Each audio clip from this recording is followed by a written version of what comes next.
ustedes? 23, 23, ya. Esperemos que están 14, esperemos que ingresen sus compañeros.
Comencemos, chicos, por favor. Bueno, están 15, son 23, ¿no?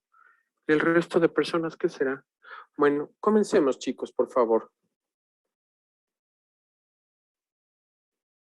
¿Con qué tema vamos? Infarto agudo de miocardio con elevación, exactamente, con elevación del ST. Ustedes en la literatura lo van a encontrar como STEMI, ¿no? Perdón. Verán unos datitos. Los STEMI tienen peor pronóstico que los sin elevación del ST. ¿Por qué? Porque indica mayor grado de necrosis. La isquemia es transmural, a diferencia de los sin elevación del ST, que por lo regular son subendocárdicos. Acuérdense que los STEMI, o sea, los infartos agudos de miocardio con elevación del ST, pueden ser tributarios de fibrinólisis, a diferencia de los no STEMI, sí, que no son tributarios de fibrinólisis. Ambos son tributarios de angioplastia. El tratamiento de elección es angioplastia, ¿de acuerdo? Obviamente, no siempre podrán hacer angioplastia. A veces no llegará en el periodo de ventana, ¿de acuerdo? No llegará en el periodo de ventana, que es hasta 6 horas, incluso hasta 12 horas. Los pacientes con KILIP-4, por ejemplo, por infarto agudo de miocardio, son tributarios de angioplastia, así haya pasado las 24 horas. Entonces, a ustedes como médicos generales les interesa saber el manejo clínico. Acuérdense, doble antiagregación, ASA, aspirina, carga de 300, mantenimiento de 100 miligramos. Clopidogrel, carga de 300 miligramos, de 300 o 600 miligramos, mantenimiento de 75. ¿De acuerdo? Enoxaparina o heparina sódica, dosis de anticoagulación. Eso significa enoxaparina 1 miligramo kilo cada 12 horas, ¿de acuerdo? O heparina sódica, dosis de anticoagulación. Sí. Acuérdense, atorvastatina o rosuvastatina a dosis tope. Ator 80 miligramos, rosuvastatina 40 miligramos, ¿de acuerdo? Beta bloqueador si no hay contraindicación. Beta bloqueador si no hay contraindicación, ¿de acuerdo? Recording in progress. Las contraindicaciones para el beta bloqueador es pacientes chocados, obviamente, bloqueos auriculoventriculares de segundo y tercer grado, ¿de acuerdo? Los infartos agudos de miocardio, sobre todo los de cara inferior, pueden provocar bloqueos auriculoventriculares. Cara inferior van a ver en D2, D3 y ABF, ¿no? Y ECAS, ¿sí? Y ECAS, si no tienen pacientes chocados, para evitar el remodelamiento, ¿de acuerdo? Analgesia. La analgesia, chicos, es con opioides. Evitar los AINES, porque los AINES aumentan el riesgo de aneurismas ventriculares o complicaciones mecánicas.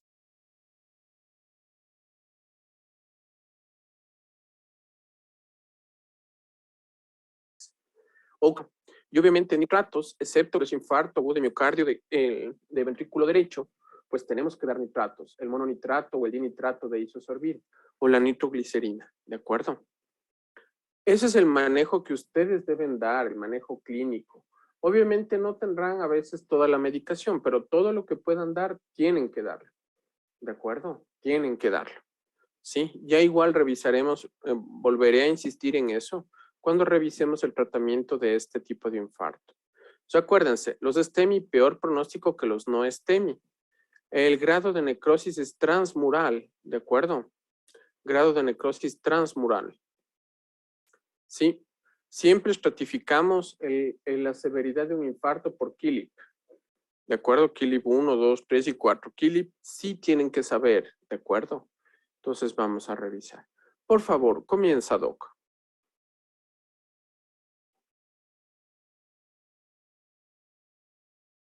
Ya. La Doc. cardiopatía isquémica, ¿me escuchan? Ya, perfecto, perfecto. Continúa, por favor, Carolina. Ya, cardiopatía isquémica con elevación del ST. Es un síndrome clínico que va a ser provocado por el cese de flujo en la arteria coronaria debido a una oclusión que provoca necrosis miocárdica. Va a ser reflejada tanto por marcadores de necrosis miocárdica y también con elevación del segmento ST persistente en EKG. Lo que va a provocar es una isquemia transmural, como observan aquí. Ya. La mortalidad aquí es 4 veces mayor en ancianos mayores de 75 años que en pacientes jóvenes. Ocurre más mortalidad antes de llegar al hospital. Tenemos una incidencia de enfermedad, una mortalidad de enfermedad isquémica del corazón como primera causa en todos los pacientes, mujeres y hombres. Y en hombres es como segunda causa y en mujeres va a ser como primera causa la mortalidad. Ya. En la fisiopatología, la cardiopatía isquémica surge cuando disminuye el flujo de la sangre por las arterias coronarias de manera repentina después de que un trombo ocluye totalmente una de estas arterias afectadas por aterosclerosis, como observamos aquí. Esta aterosclerosis va a ser más por una placa vulnerable. Eso quiere decir que va a tener un núcleo lipídico y una cubierta fibrosa delgada. Y los factores de lesión van a ser más comunes el consumo de tabaco, la hipertensión arterial, la acumulación de lípidos. Esta parte de la formación de la placa, pues ya la vimos, ¿no es cierto? Solo lo que quiero que entiendan es este dato, chicos. Un STEMI es transmural, es mayor grado de isquemia a diferencia del no STEMI. ¿De acuerdo? Eso es bien relevante. ¿De acuerdo? Esto si quieres puedes avanzar porque ya lo vimos. Ya. Igual las manifestaciones clínicas ya las dijeron. Igual les repito. Repíteles, esto sí. Esto, chicos, el diagnóstico diferencial de dolor precordial es bien relevante. Sí, cómo diferenciar pericarditis, un infarto agudo de miocardio, tromboembolia, ¿de acuerdo? Una disección aórtica, una costocondritis, eso de ley va en su evaluación, chicos. De ley, segurísimo. ¿De acuerdo? Entonces, por favor, continúa. Tenemos como primer síntoma el dolor torácico que va a ser muy intenso con sensación de disnea, va a ser opresivo, puede ser en el 10% de algunos casos agudo o punzante, similar a un pleurítico. Se va a presentar en una zona amplia, es decir, que se puede irradiar como un dolor anginoso. Lo que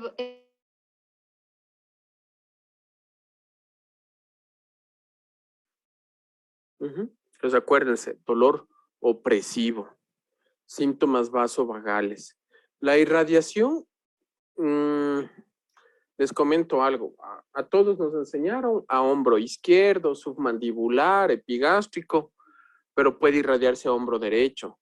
Los pacientes con presentaciones atípicas, chicos, pacientes diabéticos, pacientes de tercera edad y sexo femenino. La presentación de un infarto agudo de miocardio en el sexo femenino es atípica. Hay un artículo de New England solo describiendo eso, ¿de acuerdo? Entonces puede también haber dolor en hombro derecho, chicos. Acuérdense de este dato, ¿sí?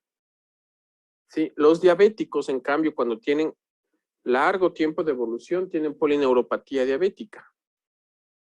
Y esta polineuropatía diabética, obviamente, hace que la inervación se altere, ¿sí? La transmisión de dolor. La disnea súbita en un paciente diabético tiene que hacerles pensar en cardiopatía isquémica. La disnea súbita. ¿De acuerdo? Continúa, por favor. Ya, doc. Aquí esta disnea también puede ser acompañada de tos con expectoración. Esta expectoración puede ser esputo espumoso y rosado. Igual vamos a tener debilidad, vértigo, síncope en casos de que haya bajo gasto cardíaco o arritmia. Y vamos a tener en el paciente inquietud, ansiedad o sensación de muerte inminente, sobre todo en casos de dolor torácico intenso. En los signos podemos tener febrícula en pacientes enfermos entre las 24 y 48 horas del infarto miocárdico. Palidez de piel, sudoración, en casos de extremos cianosis periférica por el shock cardiogénico. Igual taquicardia mayor a 100 latidos por minuto, que mejora cuando ya cesa el dolor. Y en un 10% Casi no te escucho. Tal vez puedes mejorar esa parte, o no sé si... Déjame ver si subo el volumen. Déjeme abrir. Yo estoy casi al tope. Ahí, dale. ¿Ahí me escuchan? Ahí te escucho mejor. Ok.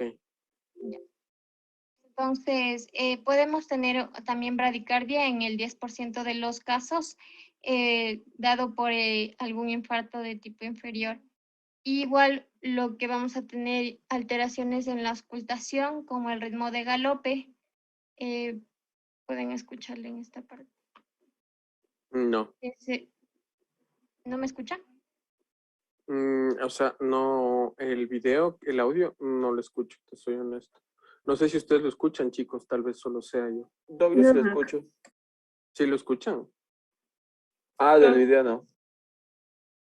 Ya. Bueno, entonces lo que va a sonar es un tercer golpe, que va a ser el S3 y el S4 patológico. Ya.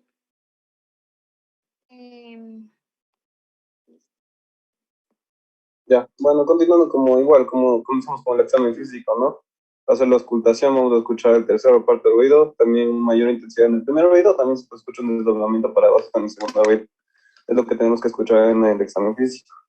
También dice que se puede puede haber incrementos en incrementos térmicos de la temperatura, o incrementos de la temperatura en los STEMIs a la primera semana después del STEMI. ¿Pásale? Eso como importante en el examen físico que siempre hay que revisar.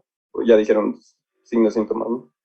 Ya, primero en el laboratorio vamos a tener, el STEMI va a evolucionar y va a mostrar ciertas partes cronológicas, como va a ser la aguda, que va a ser de las primeras 7 días, la cicatrización de la evolución, que va a ser de los 7 días a los 28 días, la cicatrización completa, que va a ser más de los 29 días, y valorar los resultados de los métodos diagnósticos. En caso de STEMI se debe considerar la fase cronológica del propio infarto. Los métodos laboratorios útiles para confirmar el diagnóstico se van a dividir en 3, que va a ser el EKG, los marcadores cardíacos séricos y los estudios imagenológicos del corazón. Ya los hemos visto la mayoría, pásale. Ya, rápidamente los biomarcadores ya los hemos visto, ya los vimos en la anterior clase, que van a ser principalmente el CPKMB, la tromboplastina L, perdón, y la mioglobina, que la más importante va a ser la tromboponina L, porque esta va es la tromboponina L. Troponina. ¿Tromboponina? Troponina. Esa, troponina, perdón. Va a ser la troponina L, porque esta va a ser la primera que se va a elevar. Y no, va a ser... la troponina I, no hay troponina L. Acuérdate de fisiología que habían 3 tipos de troponina, la T, la I y la C, ¿no es cierto? Que interrelacionaban para la contracción. Entonces troponina I, la primera que se va a elevar de las 3 a 4 horas. y va a ser durante y se va a elevar hasta los 7 días. Esta va a ser la más importante, la que se usa actualmente para para diagnosticar esto en cuanto a biomarcadores. Ajá, de acuerdo. Después vamos a tener la CPKMB, que se va a elevar a 3 a 6 horas y va a durar hasta 72 horas, y la mioglobina de 2 a 3 horas. Pero es que la mioglobina no va a ser específica porque se puede dar por otros casos, también se puede elevar. Entonces no es tan específica como la troponina I. Ujú. Ya, entonces eso... ¿Cuánto tiempo permanece elevada las troponinas? ¿Mande? ¿Cuánto tiempo permanecen elevadas las troponinas? Hasta 7 días pueden permanecer elevados. Exacto, de 7 a 10 días incluso. Ajá. Ajá. Entonces eso, biomarcadores expreso ya vimos ayer. Ya, es exactamente lo mismo que no estén, pero cambia, es lo que se cambia aquí es lo del EKG. Vamos a tener ciertos parámetros para el EKG porque esto va a ser elevación del ST. Entonces, primero, igual que antes, van a ser en 2 derivaciones continuas. Va a ser la elevación del ST mayor o igual a 2.5 milímetros en hombres menores a 40 años. O también puede ser igual o mayor a 2 milímetros en hombres mayores a 40 años. Excelente. En mujeres, en cambio, va a ser mayores iguales a 1.5 milímetros. En mujeres, en las vibraciones B2 y B3. También hay un caso especial, que si tenemos una ST bajo, en cambio, en la B1 y B3 menor o igual a 0.5 milímetros, tenemos que tomar derivaciones posteriores, porque esto puede ser un infarto de agudo miocardio posterior, entonces hay que ver de 7 a B9. Eso. También podemos pensar en un, digamos, también tenemos que revisar las ondas Q-patológicas. Para revisar... ¿Cuándo eran las Q-patológicas? ¿Te acuerdas? Sí, las ondas Q-patológicas van a ser cuando es mayor a 0.04 segundos. Exacto. O cuando la Q se representan ondas que normalmente no está, o cuando alcanza el tercio del complejo QRS. Perfecto. Bien, esa es la respuesta. Correcto. Eso habla de necrosis, ¿no? Eso ya no es un agudo, eso es necrosis, eso es un antiguo. ¿De acuerdo? Y cuando es superagudo, en cambio, no vamos a encontrar nada de esto. En cambio, vamos a encontrar ondas T hiperagudas. Eso es cuando es superagudo, ajá, NKG. Entonces van a ver estos 3 casos de agudo en la ST mayor o las Q patológicas. Eso es NKG, lo importante. Sí, pásale. Ya, en tanto a la imagen, la imagen que vamos a usar va a ser el eco y vamos a buscar los signos de algún tipo o sea, del estemio. O sea, ahí sí decía que no era muy específico el eco porque no se podía diferenciar si era agudo o crónico, entonces ahí sí no sé eso. Sí. En el ecocardio, signos de isquemia es hipocinesia. Normalmente ustedes saben que el miocardio, los miocitos necesitan ATP, ¿no es cierto?, para contraerse. ¿De acuerdo? Para contraerse y relajarse. Cuando tenemos isquemia, disminuye el aporte de oxígeno. Y si disminuye el aporte de oxígeno, disminuye la producción de ATP. Entonces, esos miocitos se contraen menos. En el ecocardio vas a ver discinesia. O sea, parte del miocardio se contrae normalmente y hay una parte que se contrae más lento. Eso es hipocinesia o discinesia. Cuando tengo necrosis, o sea, ya un miocardio muerto, necrótico, ya no se contrae. Eso es acinesia. ¿De acuerdo? ¿Qué más? Eso, y también vamos a hacer, también se puede hacer una radiografía, pero la radiografía más bien va a ser para descartar. No, esa no es una radiografía, eso es una coronariografía. Esa es una coronografía, pero eso hablo después. Es que, o sea, solo decirles que la radiografía solo se usa para descartar otras cosas. Y ya. Y después lo que está a la derecha sí es una coronografía que va a revelar las lesiones en las arterias coronarias responsables del STEM. Y va a Entonces le meten un contraste, ¿de acuerdo? Un contraste por bueno, ya sea por la femoral, ya sea por la radial, entran con una guía, llegan hasta las coronarias, meten un contraste y fíjense, ahí se tiñen toda la irrigación coronaria. Y la flecha roja, ¿de acuerdo? Fíjense, es una oclusión importantísima. Ahí parece un coágulo, fíjense. ¿De acuerdo? Entonces, ese es el sitio donde van a meter un coil, ¿cómo sería? ¿Me entienden lo que es un coil? ¿Cómo sería? Como un tubito medicado.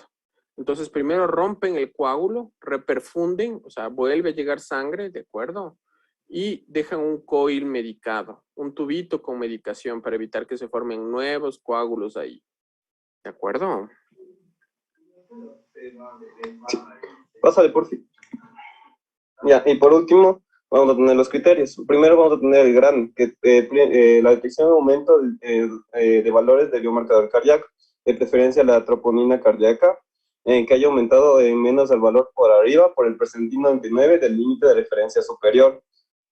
Y también que tenga uno de los siguientes factores: síntomas de isquemia, cambios en el EKG, aparición de las ondas Q patológicas, signos imagenológicos o la identificación de un trombo intercoronario por medio de una angiografía.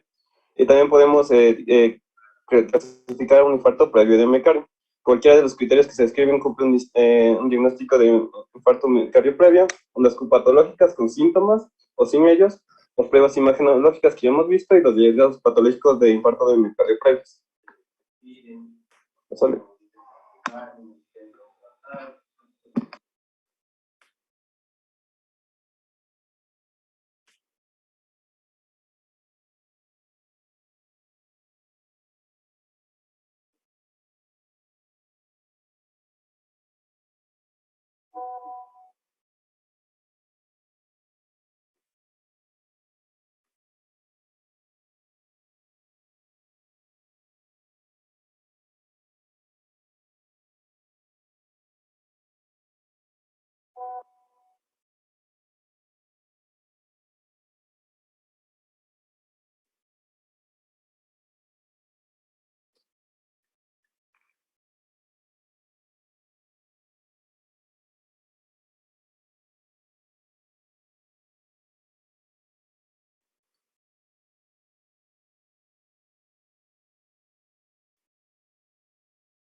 ¿Puede utilizar qué me dijiste?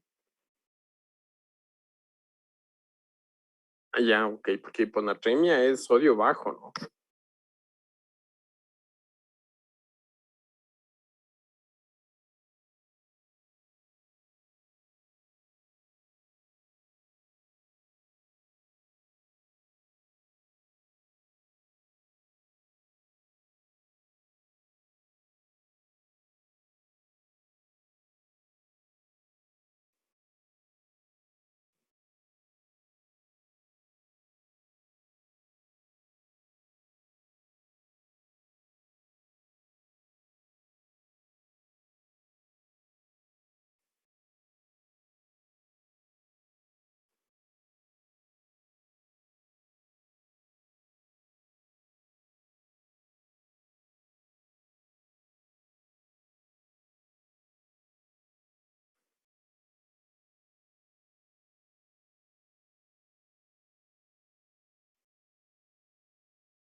Ujú.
Ujú. Fíjense que lo que les está presentando su compañero no solo es para infarto agudo de miocardio, también se aplica en tromboembolia pulmonar, por ejemplo. Shock, pacientes con tromboembolia pulmonar con shock, ¿no? ¿De acuerdo? O pacientes con evento cerebrovascular isquémico, si entran en periodo de ventana, 4.5 horas, ¿no? Entonces, fíjense. El pero es que usando fibrinólisis aumenta el riesgo de sangrado, sangran por la nariz, por las encías, se hipotensan, dolor lumbar. Entonces, no todos son tributarios a fibrinólisis. Hay un score de la AJA.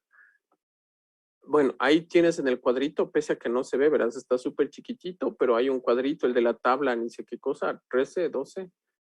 Ahí dice las contraindicaciones, ¿no? Porque no a todos les meten fibrinólisis. Es una medicación que ustedes en atención primaria no lo van a hacer. Eso es en hospital y bien monitorizado, al lado. ¿De acuerdo? Porque sangran, no se imaginan. ¿De acuerdo? Al menos con streptokinasa, que es la más antigüita, ¿no? Alteplasa y es mucho más selectivo. ¿Cuáles son las contraindicaciones?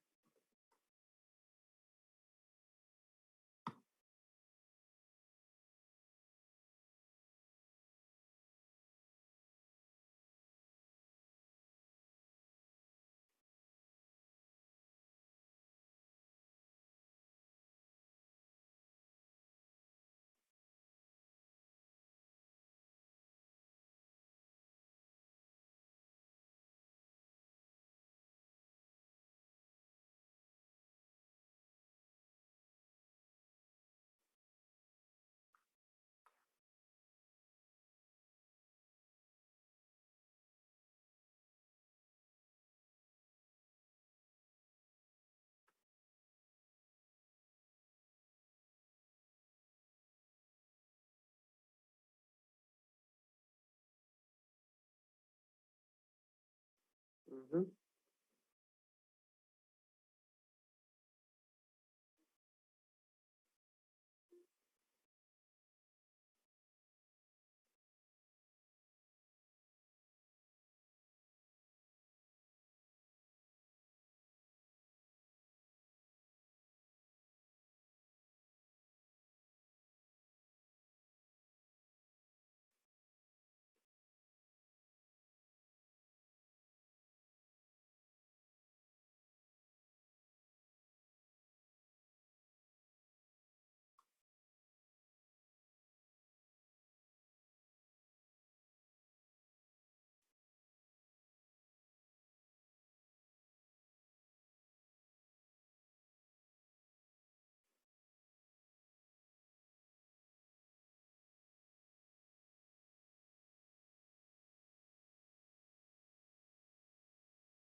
Ujú.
Ujú.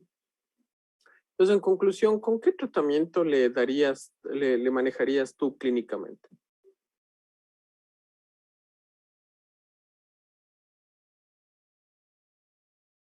Con STEMI. Ya, no tienes acceso a angioplastia. Fibrinólisis no tienes. ¿Qué le darías?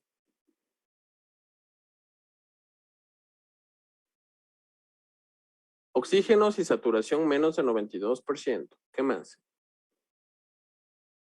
Morfina, nitroglicerina, ¿de acuerdo? ¿Qué más? ¿O nitratos?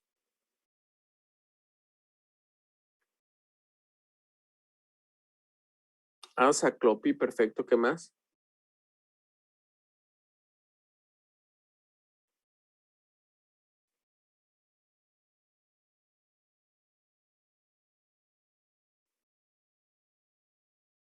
Ya, pero tienes que darle Enoxa, dosis de anticoagulación también, ¿no? Y el beta bloqueador también tienes que darle. Y el IECA. Y la enoxaparina, dosis de anticoagulación. O heparina, dosis de anticoagulación, ¿no? ¿De acuerdo? Ya. ¿Me puedes hacer acuerdo? Ariel, ¿tenías una pregunta? Ariel Sí, Barragán. o sea, nosotros damos a ver, las dosis, o sea, que digo, ¿cómo es el manejo? ¿Debe tener algún orden específico? O ¿No? sea, quizás, o darle con lo que disponga en ese momento. O sea, obviamente lo idóneo es que le des todo, ¿no? Obviamente ya en atención primaria probablemente no tengas enoxaparina. Casi seguro en nitratos no sé si tengas, pero tienes que darle algo, ¿no? Para el dolor. Es súper relevante el manejo del dolor.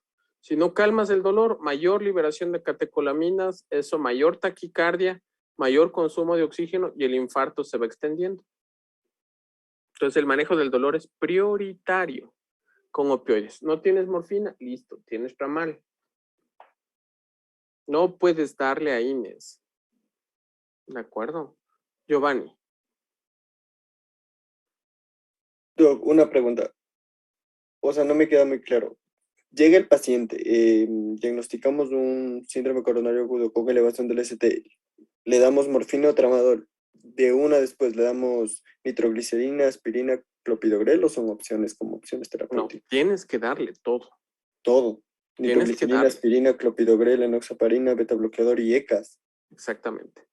A menos, obviamente, que esté chocado. Si está chocado, no le vas a dar beta bloqueador ni IECAS, ¿no? Claro. ¿De acuerdo? Ya, doc. Pero Y una tienes que otra darle pregunta. ASA, tienes que darle clopi, atorvastatina, 80, fíjense. Es una megadosis. Casi nunca se usa 80 miligramos, excepto aquí. Otra pregunta, ¿cuánto es el periodo de ventana del síndrome coronario agudo? ¿Para qué, perdón? O sea, para el tratamiento fibrinolítico. Fibrinólisis hasta 6 horas. Si es un KILIP 4, o sea, si está con shock cardiogénico, hasta 24 horas. Entre fibrinólisis y angioplastia es el de elección. Si ves que te vas a demorar más de 2 horas en mandarle angioplastia y es un infarto agudo de miocardio, que llega apenas, yo qué sé, 1 hora de clínica o sea, de clínica de infarto agudo de miocardio, tienes que darle fibrinólisis, si es que es un STEMI. Y sabes que te vas a demorar más de 2 horas en hacer angioplastia, tienes que hacer fibrinólisis. ¿De acuerdo? ¿Qué más?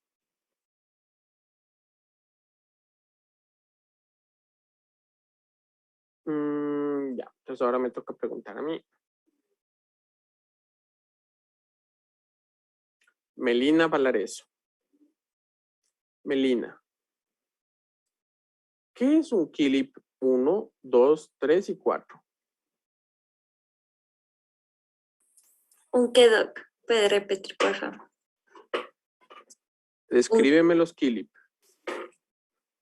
A ver, el KILIP 1 es un paciente sin signos ni síntomas de insuficiencia cardíaca y puede presentar una mortalidad de 6% y de insuficiencia cardíaca izquierda. El KILIP 2 es un paciente con estertores o crepitantes húmedos. Podemos escuchar un tercer ruido cardíaco o un aumento de la presión venosa yugular. El KILIP 3, en cambio, es un paciente con edema agudo de pulmón y el KILIP 4 es un paciente en shock cardiogénico que presenta hipotensión y la presión arterial sistólica va a ser inferior a 90 milímetros de mercurio y vamos a tener evidencia de vasoconstricción periférica con presencia de oliguria, cianosis o diaforesis, edema pulmonar y con edema pulmonar mayor al 50%.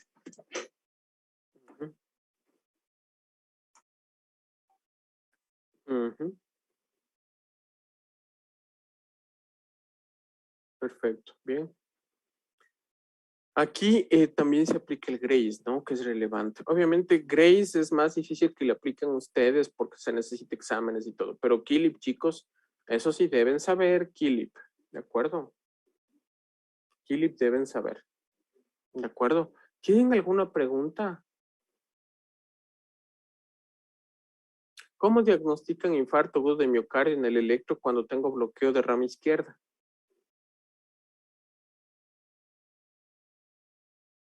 Chicos que presentaron. Sí, lo que se presentaba cuando el ST es mayor o igual a 1 milímetro en derivaciones QRS, cuando es Cuando menor tenemos bloqueo de rama izquierda, verás. Entonces me deben, y para la siguiente clase presentan criterios de esgarbosa. Criterios de esgarbosa, ¿de acuerdo? Eso es relevante. ¿De acuerdo? Bueno, hasta ahí más preguntas, chicos. Tengo una pregunta. Con gusto. Giovanni, creo que sí. Giovanni y luego Matthew, ¿vale? Doc, ¿en sí en qué se diferenciarían el tratamiento del síndrome coronario agudo con elevación del ST y sin elevación del ST? En el sin elevación del ST no haces fibrinólisis. En el con elevación del ST, si no puedes hacer angioplastia, haces fibrinólisis. ¿De acuerdo? Peor pronóstico, el con elevación del ST, porque es mayor grado de isquemia. Ambos se hacen angioplastia. El manejo clínico es igual, excepto que, como les repito, en el con elevación del ST haces fibrinólisis. Sin elevación del ST no haces fibrinólisis. ¿De acuerdo? Hay que tener cuidado en pacientes que usan Viagra, ¿no? Los pacientes que toman Viagra hay que tener cuidado con el uso de nitratos. ¿De acuerdo?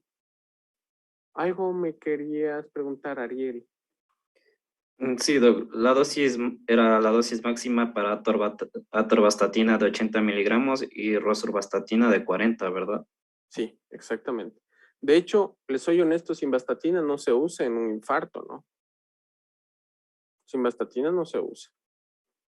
¿De acuerdo? ¿Qué más?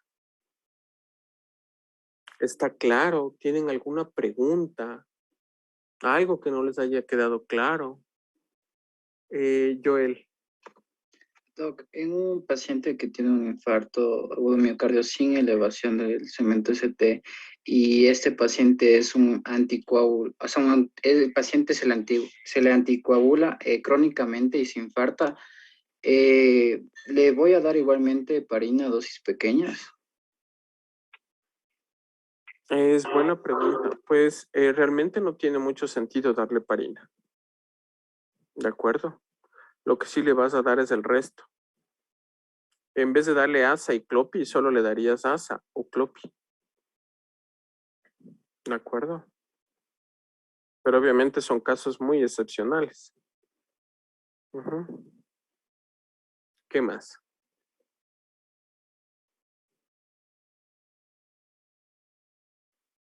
El siguiente tema es fibrilación auricular, perdón, sí, fibrilación auricular me parece, ¿no es cierto?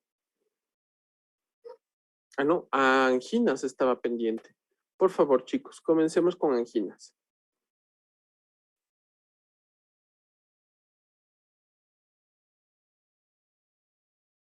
¿Quién presenta anginas, chicos?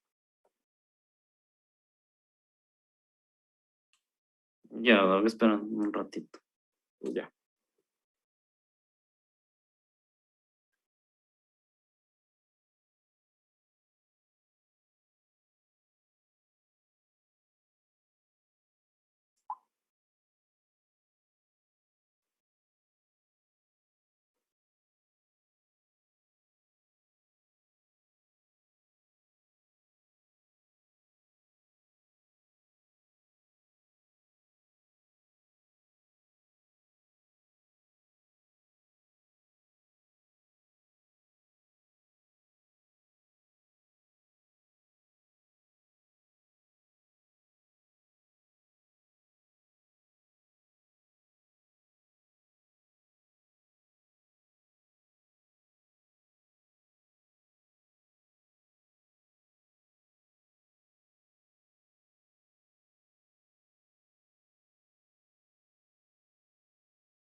Ya, doc. Bueno, nosotros les vamos a hablar sobre las anginas de pecho. Pásale, por favor. Ya, a manera de definición, bueno, primero vamos al término de angina de pecho, que se deriva etimológicamente del latín angor pectoris, que este tiene como significado opresión o constricción pectoral. Eh, si nosotros lo vemos desde el punto de vista ya clínico, mencionaríamos que es el conjunto de síntomas que aparecen en un paciente que está padeciendo una isquemia o falta de aporte sanguíneo correcto al músculo cardíaco a través de las arterias coronarias, como ya sabemos que son las que nutren el corazón. En sí, es muy importante saber que el músculo cardíaco es un tejido que realiza una función mecánica de bombeo de la sangre. Y gracias a esta, obviamente necesita un constante aporte de oxígeno y nutrientes para realizar esta función. Cuando este aporte sanguíneo no es adecuado por las arterias coronarias, ya sea por el estrechamiento o por placas de ateroma o por la constricción que se puede llegar a dar, el miocardio en sí comienza a funcionar de manera defectuosa y es una de las primeras manifestaciones de que nos van a producir un dolor torácico. Como ya sabemos, es muy importante saber correctamente definir el dolor torácico y diferenciarlo del infarto agudo de miocardio, ya que son situaciones clínicas muy distintas, pero ambas forman parte del síndrome coronario agudo. Pásale, por favor.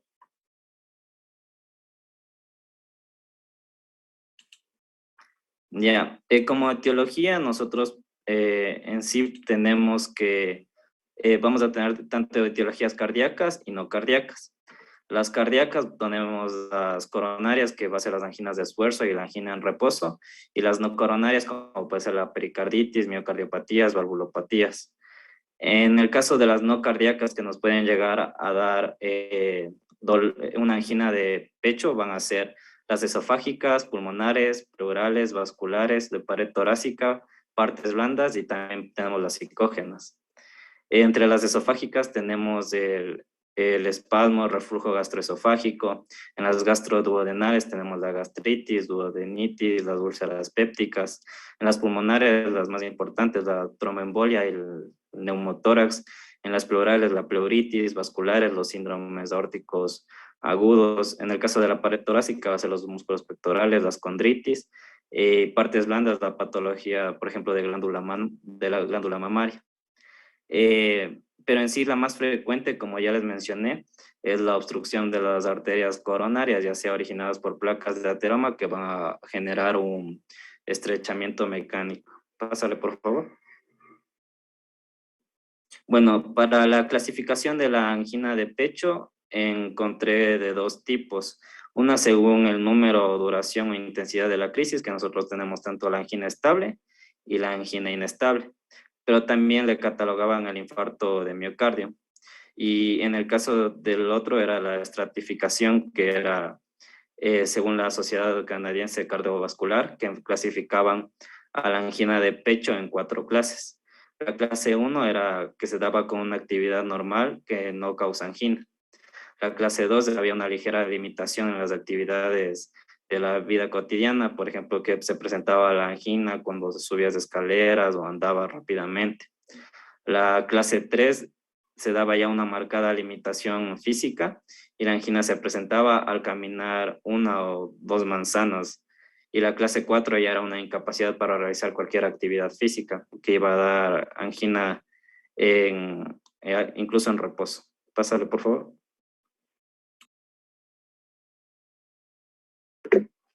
Ya, en cuanto a la fisiopatología, esta va a ser dada por una obstrucción coronaria que va a estar determinada por una placa de ateroma. Y el núcleo de este ateroma va a crecer lentamente y va a llegar a reducir de una manera significativa el calibre del vaso. De esta manera, en una situación basal o por debajo de un determinado nivel de requerimientos, va a ser capaz de mantener un aporte adecuado al miocardio.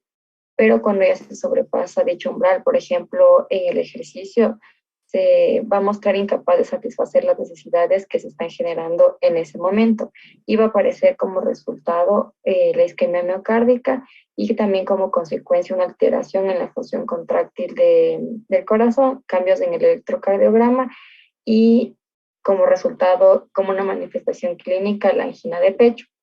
Entonces, la situación después de en angina estable se va a normalizar cuando las necesidades van a caer de nuevo por debajo del umbral y el flujo basal, aunque va a estar comprometido también, es capaz de mantener un aporte adecuado al miocardio.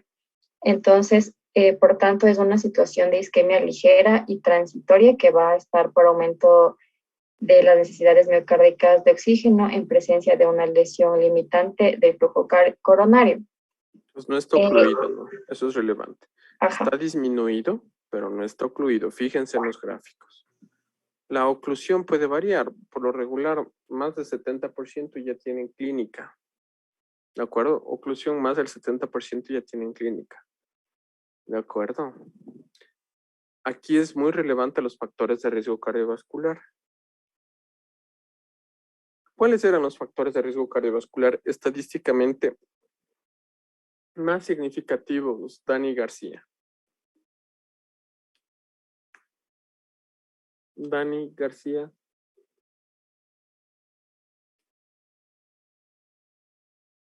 Dani.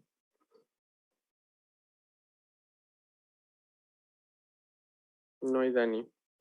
Denis Medrano. Ya era la hipertensión, la diabetes, el tabaquismo, dislipidemia, el género y la edad. Excelente, bien. Excelente. Entonces, esos son los estadísticamente más significativos. ¿De acuerdo? Más significativos, chicos. Bien. Continúa, por favor. Ya, entonces a esta placa de ateroma o esta estenosis fija, como podríamos llamarle, también se puede añadir a veces una obstrucción dinámica por un vasoespasmo coronario, que esto va a determinar pequeñas variaciones en el umbral anginoso e incluso algún episodio esporádico y breve en reposo. Esto más se da con frecuencia en las proximidades de las placas ateroscleróticas, pero también se puede producirse sobre las coronarias normales, lo que puede explicar que aparezca angina en pacientes que tengan lesiones coronarias moderadas o que tengan arterias coronarias sin lesiones angiográficamente evidentes. Hacerle por.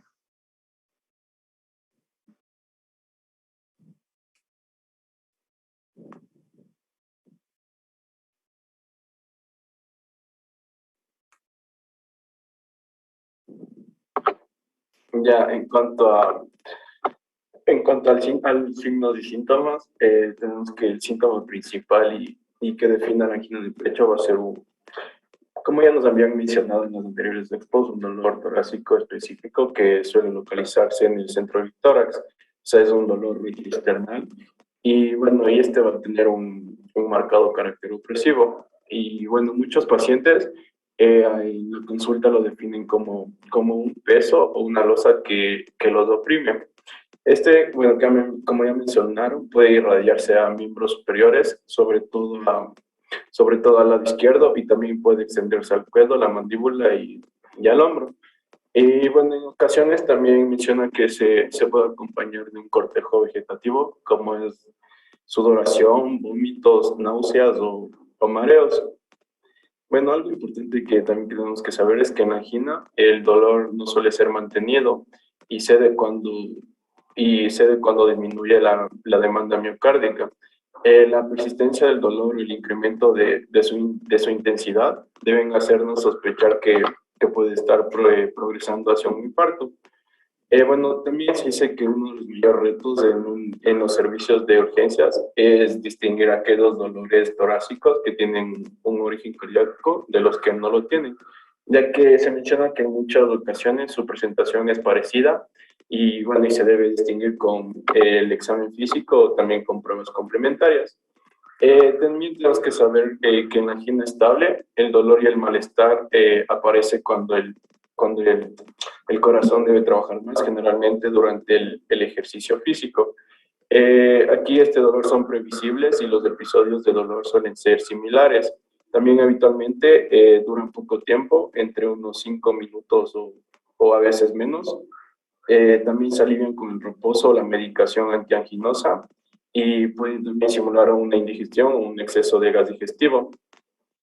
En cuanto al angina inestable, el dolor y el malestar, en cambio, aquí con frecuencia aparecen en reposo, mientras se está durmiendo por la noche o con una actividad física mínima. Bueno, este dolor también son inesperados y son más intensos y duran más que la angina estable. Y mencionaba que aquí este tipo de dolor y malestar puede durar hasta 30 minutos. Y también habitualmente nos alivian con el reposo ni la medicación antianginosa. Y estos también pueden ir empeorando progresivamente y pueden señalarnos un ataque inminente al corazón.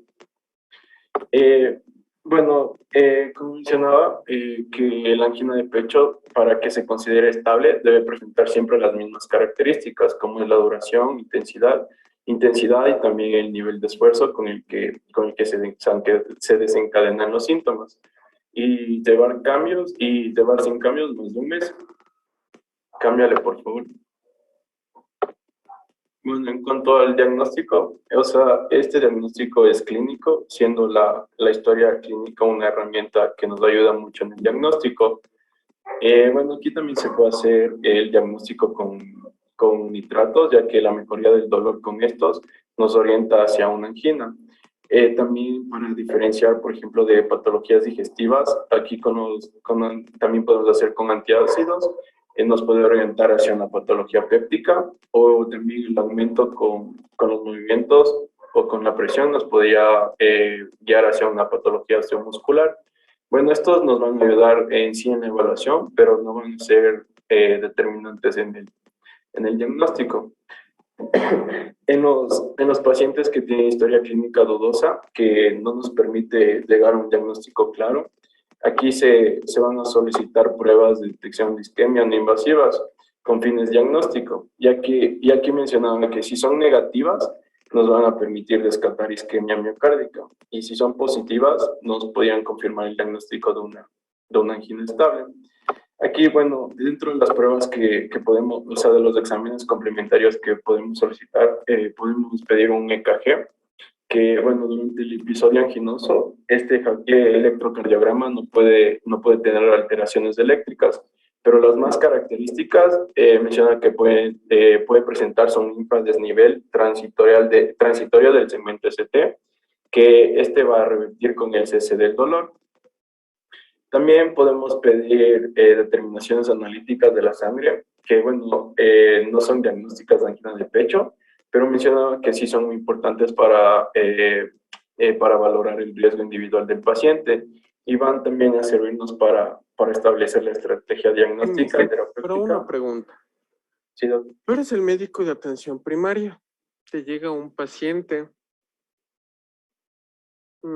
40, 45 años, varón, un IMC de 29, fuma.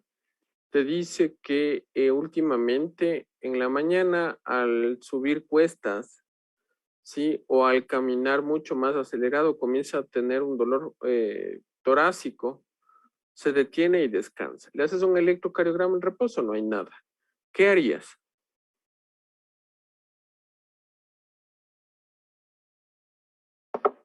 O sea, ¿qué haría como prueba diagnóstica, doc? ¿O como Sí. tratamiento? ¿Harías algún otro examen? ¿Qué O sea, necesitarías? pues le podría hacer la ergometría o test de esfuerzo. De acuerdo. ¿Y qué esperas ver en la ergometría? O sea, ahí sí, o sea, mencionaba que el test de esfuerzo va a ser prácticamente en la obtención de un registro electrocardiográfico mientras se está realizando un esfuerzo, o sea, mientras el paciente está realizando un esfuerzo, y aquí se va a valorar las alteraciones observadas en el registro en el momento que aparecen y el esfuerzo realizado, así también como la presentación o no de dolor torácico, y la necesidad también de suspender la prueba por algún motivo que presente el paciente. Ujú. Ujú. Ya. Ya, bueno, Y si también sale positivo la ergometría, ¿qué vas a hacerle?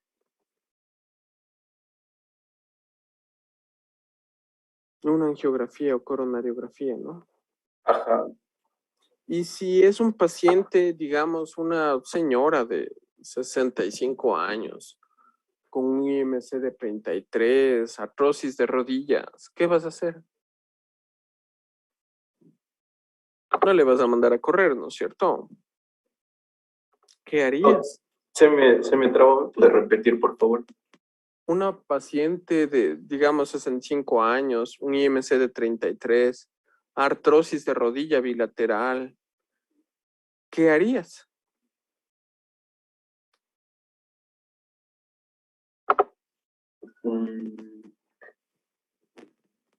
No sé, podría, Un ecoestrés, un ecocardiograma estrés. Entonces inyectan una sustancia que aumenta la frecuencia cardíaca, ¿sí? Y le hacen el ecocardio y ven si es que tiene hipoquinesia. ¿De acuerdo?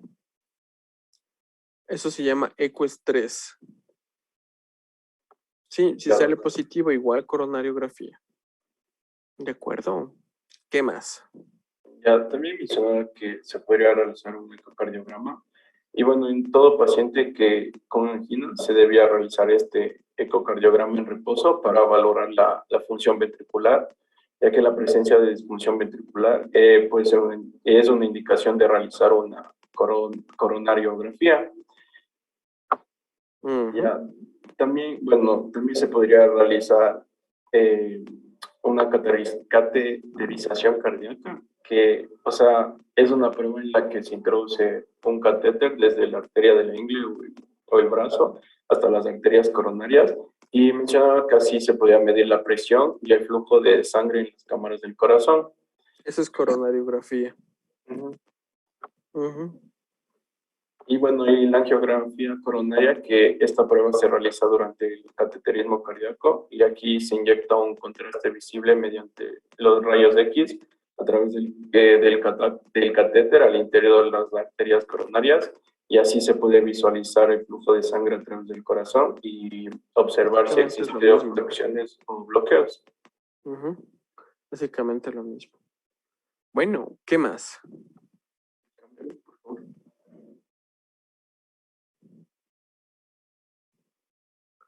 Tratamiento. Ajá. Ya, Doc. Primero, lo que debemos de hacer en el tratamiento, o sea, tenemos lo que es el tratamiento no farmacológico o modificar los factores de riesgo que son reversibles. En este caso, podemos tener primero los que son personas fumadoras. Normalmente estos son los que tienen un alto riesgo también de tener las anginas. Y en los fumadores es preferible que dejen el hábito aproximadamente de 2 o más años. Esto hace que los riesgos de los infartos se reduzcan y a los ¿Qué porcentajes quieres de decir? personas no Después fumadoras. de haber suspendido el tabaco, después de los 2 años recién, el riesgo de infarto se reduce, ¿no es cierto? Sí. Y se iguala, ¿sí?, a los pacientes que nunca fumaron. ¿De acuerdo? Eso quieres decir. Sí. También otro factor que puede ser modificado es la hipertensión. La tensión arterial mayor de 130/80 se supone que debería ser, o sea, más bien menor a 130/80 es lo ideal para personas que tengan riesgo de padecer igual de infartos. Y de igual manera, la hipertensión arterial leve puede aumentar la carga de trabajo que el miocardio soporta. Entonces, es preferible que los pacientes mantengan esta hipertensión lo más bajo posible dentro de los rangos normales. Otra cosa que se puede modificar para evitar las anginas es la pérdida de peso, porque, como ya explicaron en la fisiopatología, puede haber placas de ateromas o aterosclerosis que no llegan a ocluir los vasos sanguíneos, pero esto ya es un factor muy predisponente a que los pacientes tengan anginas con sobrepeso. También el tratamiento de un paciente que presenta insuficiencia ventricular izquierda leve, un buen tratamiento puede ayudar a que disminuya la gravedad de las anginas. Otra cosa también es, o sea, fue como un descubrimiento interesante que en pacientes que tomaban la digital causó que haya una intensificación en estas anginas, y esto se podía deber porque hay un aumento en la contractibilidad miocárdica, y esto hace que haya una mayor demanda de oxígeno y un mayor tono arterial. Entonces, esto causaba era otro factor de riesgo. También la reducción del colesterol total y de la LDL, ya sea con dieta, con fármacos como las estatinas, ayudaba a disminuir que la velocidad de la enfermedad progrese a una enfermedad coronaria, y también ayudaba a que las lesiones endoteliales mejoren y se reviertan en cierto punto. También, y por último, más que disminuye el factor de riesgo, ayuda a que no se presenten las anginas tan tempranamente. Es un programa de ejercicios, principalmente, más que ejercicios fuertes, es caminar. Una de las mejores técnicas para disminuir esto era una caminata, por lo menos de 15 a 30 minutos diarios, y esto ayudaba a disminuir los riesgos isquémicos y aumentar la tolerancia así del ejercicio. La recomendación es 150 minutos semanales, ¿no? Sí. Como mínimo. Ya, ese algoritmo es relevante. A ver. Ya, en el algoritmo, este es para las anginas estables. Como mis compañeros hablaron, existían las dos, angina inestable y la angina estable. Entonces teníamos primero para el tratamiento crónico y la fase aguda de la angina. En el tratamiento crónico es principalmente dar el ácido acetosalicílico o la aspirina, que lo recomendable es de entre 80 y 81 miligramos diarios, y en el caso de que los pacientes sean alérgicos o tengan alguna contraindicación para utilizar el ácido acetosalicílico, se podría dar el clopidogrel como segunda opción, pero el recomendable es la aspirina. En cambio, en el tratamiento agudo una fase aguda de la angina, lo primero que se iba a dar es la nitroglicerina sublingual.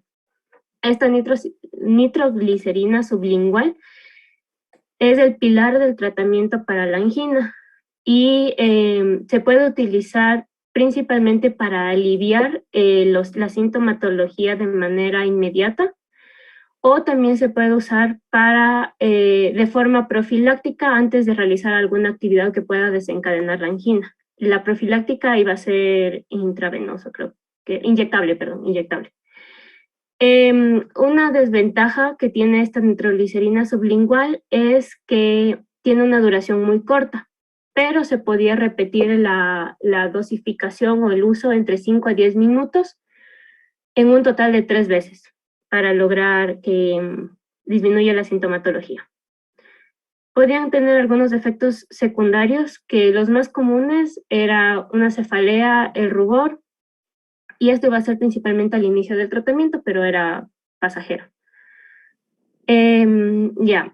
Después de dar la nitroglicerina, entonces se podía dar los beta-bloqueantes o los bloqueantes beta, como el metoprolol más la ivabradina, que era la combinación más aceptada para disminuir así también los efectos secundarios.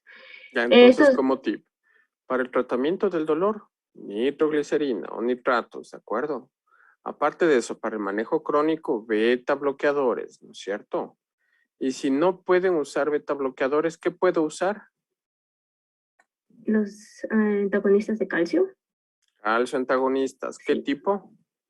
Los dihidropiridinas, pero de acción prolongada. ¿Cómo cuáles? Era la... Diltiazem y verapamil. Eso sí, el verapamil y el diltiazem, sí. Diltiazem y verapamil. ¿No es cierto? Ya. ¿Algo sí, más? ¿Algo nuevo? O sea que si, bueno, ahí como ven en el algoritmo, si no funciona por separado, si es que los síntomas no se controlan, se pueden combinar. Las primeras combinaciones, un beta bloqueante con más un nitrato, un beta bloqueante más un antagonista del calcio de dihidropirimidina de acción prolongada, o el antagonista de calcio más nitrato, y si esto no controla, se dan los 3 fármacos a la vez. Y si no controla, se va a evaluar la posibilidad de una intervención para la revascularización, que puede ser la angio, el stent o la de injertos. Y no sé si en la siguiente tengo una de la angina inestable, también es un algoritmo de manejo. Pásale, por favor. Sí, básicamente este es un tratamiento hospitalario. Sí, la angina inestable es 100% hospitalaria, pero podemos hacer como un tratamiento prehospitalario, que es dar oxígeno al paciente, o sea, se recomienda que sean 2 litros por cánula. También dar la morfina, aspirina de 325 masticable porque había una mejor respuesta antes de tragarse, era mejor masticar la aspirina. Igual los nitratos para la sintomatología. Eso de primera, como prehospitalario. Y ya cuando ingresa al emergencia, urgencia o al hospital, se podía adecuar como muy parecido a el tratamiento de la angina estable en ese momento. Betabloqueantes y leparina de bajo peso molecular u otro anticoagulante para evitar trombos. También se consideraban estos tres, estas 3 dosificaciones. Era el clopidogrel de 300 a 600, cuando se iba a indicar, o sea, ya se estaba seguro de que se va a hacer una intervención coronaria percutánea. El clopidogrel en 75, cuando son de alto riesgo o no toleran la aspirina, pero no es de urgencia hacer la intervención coronaria, o los inhibidores de la GP2B3A. P2B3A. Y ya está indicado igual la intervención coronaria percutánea, o también los pacientes son de alto riesgo. Aquí dependía mucho del paciente, la mejor opción para el paciente. De la angina inestable es muy parecido al del infarto, ¿no? Sí, eso también porque era como entonces, el preámbulo para un infarto. Los tips en angina estable, acuérdense, beta bloqueadores, nitratos y valorar calcio antagonistas como diltiazem y verapamil. ¿De acuerdo? Obviamente ya vieron el algoritmo de qué voy a hacer, qué pruebas de esfuerzo voy a hacer, ergometría, qué tipo de ergometría y termino en angioplastia. Acuérdense de los factores de riesgo cardiovascular.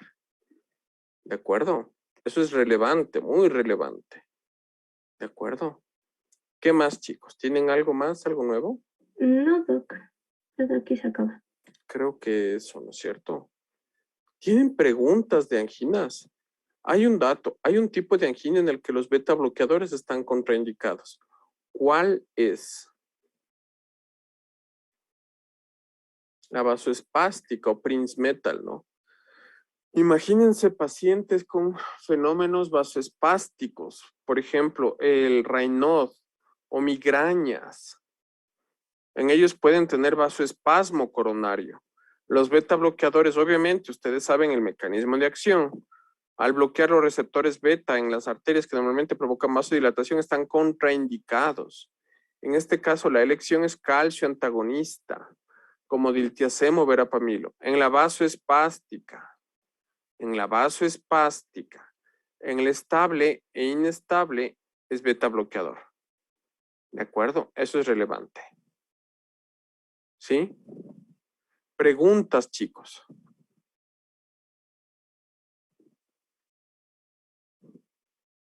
Ninguna duda, les quedó claro.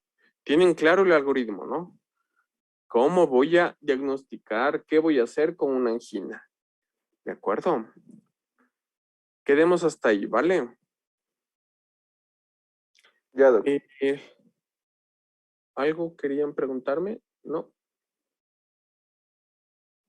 No. Ya. Quedemos hasta ahí, chicos. Mañana ya cuadramos la clase. Me parece que es en la tarde, ¿no? ¿A qué horas es? ¿De 4 a 6 o de 6 a 8? De 6 a 8, doc. Ya, de 6 a 8. Perfecto, perfecto. Listo, chicos. Quedemos hasta ahí. Cuídense. Una linda noche. Gracias, doc, igualmente. Hasta luego. Chao, chicos.